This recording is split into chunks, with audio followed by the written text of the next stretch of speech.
Hi everybody, very welcome to Mentour and another video podcast. As always, I hope you're doing absolutely fantastic. Today on the podcast, I'm doing a special regarding what happened on the Southwest Flight 1380 yesterday, where they suffered a what looks like an uncontained engine failure, followed by a rapid depressurization. Okay, so those of you who have been following my channel knows that I normally do not comment on any incidents that happens that hasn't had the full investigation concluded.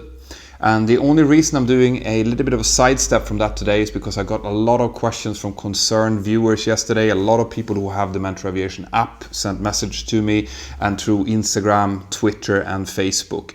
So I'm going to give you a little bit of a synopsis of what happened, or at least what we know has happened. I'm going to talk a little bit about the training that pilot goes through to deal with events like this. And I'm also going to give you my opinion on what I think about this. But I want to emphasize that we are still not sure what exactly happened, and we are waiting the Natural Transport Safety Board final review, which is going to take a lot of time. So stay tuned.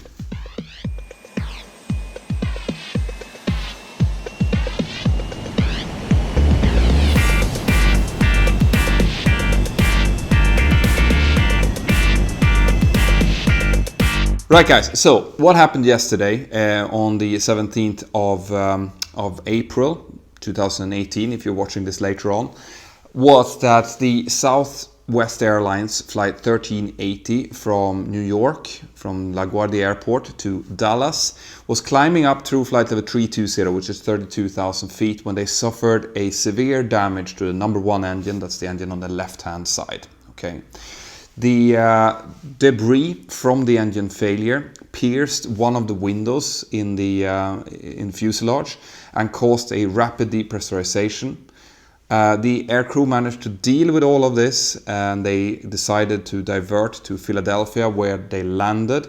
And unfortunately, as part of the shrapnel that pierced the cabin, hit one of the passengers, a female passenger that was almost sucked out of the aircraft, and she got so badly injured that she actually died. And that is the first death in commercial aviation in America since 2009. Okay, very sad. But what I want to focus on in this episode, it was what was done right and what we can learn from it. So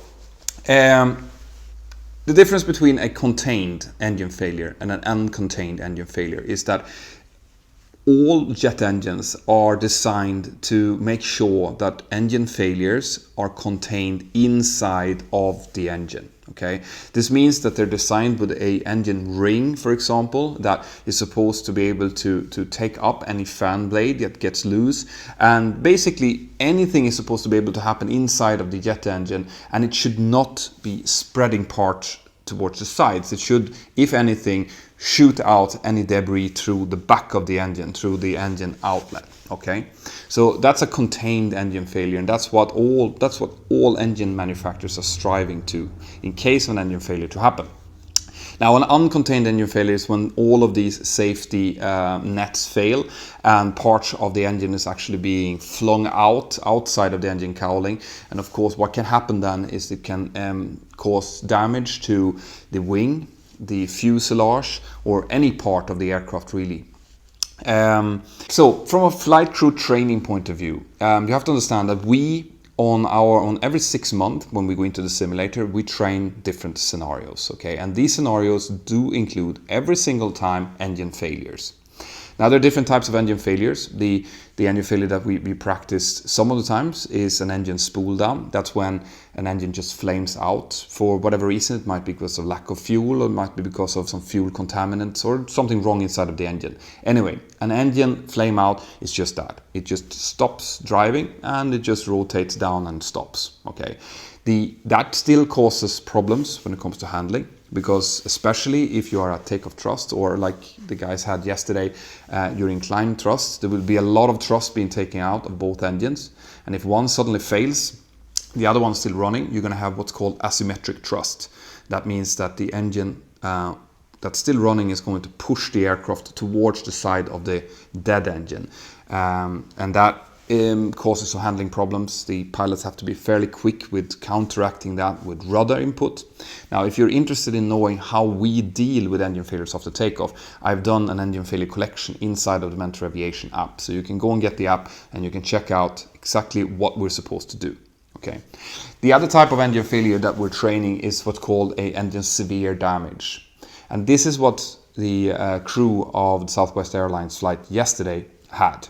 That is when something goes badly wrong with one of the engine components. So it might be, for example, a fan blade that gets loose, which seems to be the case in this case, or you might have a seizure of the fan where it just suddenly stops, or something else that is catastrophic inside of the engine happens. Now, an engine severe damage has what's called memory items. This means that the crew, when we get the indications of a severe damage, which we will see on our engine instrumentation, or if we have a fire indication, the crew has to do a certain number of steps by memory to secure the engine and make sure that the whatever failure they've had does not get worse.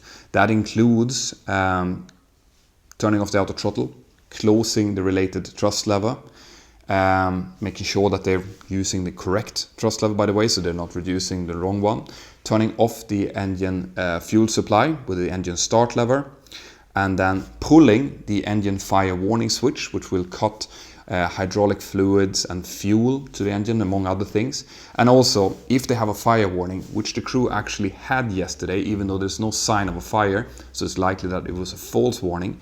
If there is a fire warning, we are also supposed to turn the engine fire switch to release the halon extinguisher into the engine, and hopefully that will extinguish the fire. Wait 30 seconds and then turn it the other way if the fire is still going. So those are the memory items with an engine severe damage. Engine fire, severe damage, or separation. Okay, those are the memory items. So we do practice all of this. Okay. Now the crew yesterday also had a rapid depressurization because of the shrapnel that actually pierced the cabin. That is a different exercise. So we train that as well every, well, not every time actually, but at least every 3 years we train it in the simulator, and normally it's more than that, and obviously as part of our initial training. Now, a rapid depressurization also has to be dealt with fairly quickly. There are also memory items that has to be done, because at an altitude of 32,000 feet, there will not be enough pressure in the outside air for the human body to absorb oxygen. Okay, it will absorb it, but not as well as it will at the ground. This means that unless you get oxygen, you will lose consciousness very quickly. So there are ways, and I'm not going to go through all of the memory items here, but I have done a briefing on this. Okay, if you check out the link up here, you'll see my briefing video on how to deal with a rapid depressurization.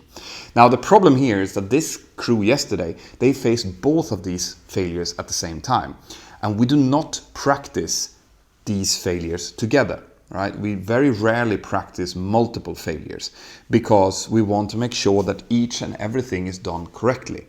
This means that the crew yesterday had to show something which is called resilience.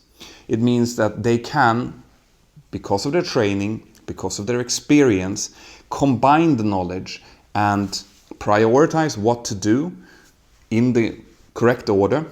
Even though they now have two different failures that are unrelated to each other, supposedly, they are related in this case, but normally they're not trained together, they can still manage to get the aircraft, A, flying safely, which means applying rudder, making sure that they don't lose control of the aircraft, B, get the aircraft down to an altitude where everyone can breathe, which includes the rapid depressurization and emergency descent, non-normal checklists, and then deal with whatever other failures that can come from this. So in this case, they had damage to the wings, the leading edge devices. They had injured passengers, severely injured passengers in the cabin.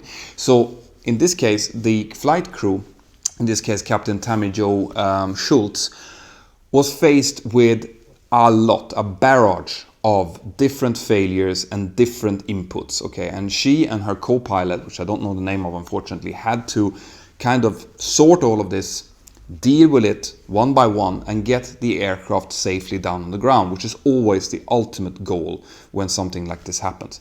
Now, flight crew are trained, like I said, on all of these different things, but you never know as a pilot how you are going to react until you're faced with something like this. And most of us can go our entire career without ever being faced with something like this.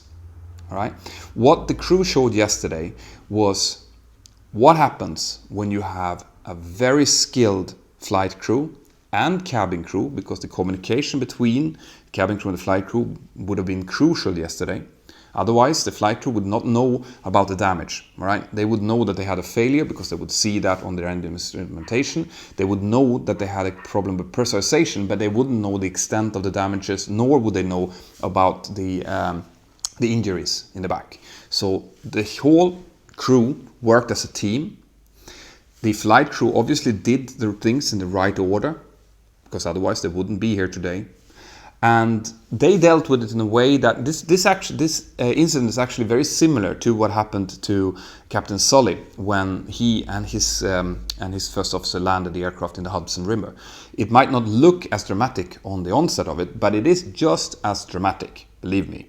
Okay, so what you see here is well-trained crew dealing with things in a resilient way, in a way that is very, very impressive. And I can only say kudos to the flight training department in Southwest Airlines and the crew on the day. Okay, they did the job very, very well, in my opinion. Now, well, actually, I will start with the questions that I got yesterday. So I got lots of questions through Facebook and Instagram and Twitter. Okay, the first question and the most common question I got was, should the airlines reinforce the windows to make sure that this doesn't happen? And the answer to that is that we don't know yet. All right, the National Transport Safety Board, the NTSB, is still going to come with the recommendations once they've done the full investigation. But it's unlikely that that is going to be one of the things they will do. It's more likely that they will focus on the containment ring of the engine to make sure that this, the shrapnel being spread doesn't happen, and of course making sure that whatever caused the fan blade to get loose doesn't happen again. Because if you think about it, if you reinforce the windows, then the next time something like this happens, the shrapnel might not pierce the window, it might just pierce the skin, the body of the aircraft next to the window, and that reinforcement didn't have any kind of effect. Now, the second question that I got yesterday was, how do you react when you see something like this? And of course, since this is a 737-700 and I fly the 737-800 with exactly the same type of engine, I do pay very close attention when something like this happens. I'm going to be very interested in seeing what the investigation reveals. And you can be absolutely sure that if it turns out that there is an issue with this type of engine, then the engine manufacturer is going to have to do something about it, and every single operator which operates this type of engine is likely to have to go through some kind of added maintenance check to make sure that there's no metal fatigue issues, for example, in the fan blades. Okay, so those were the most common questions that I got yesterday. My opinion about this is just like I said. It's tragic whenever something like this happens. My thought goes out to the injured passengers and to the family of the deceased passenger. But what I can say is that, you know how in the news every time that there is an accident where human factors are being stated, it's always on the negative side. People always say, well, this accident was caused by human factors. Now, in this case, what I want to really emphasize here is when human factors stops the chain from going bad. Okay, and this is what you see here.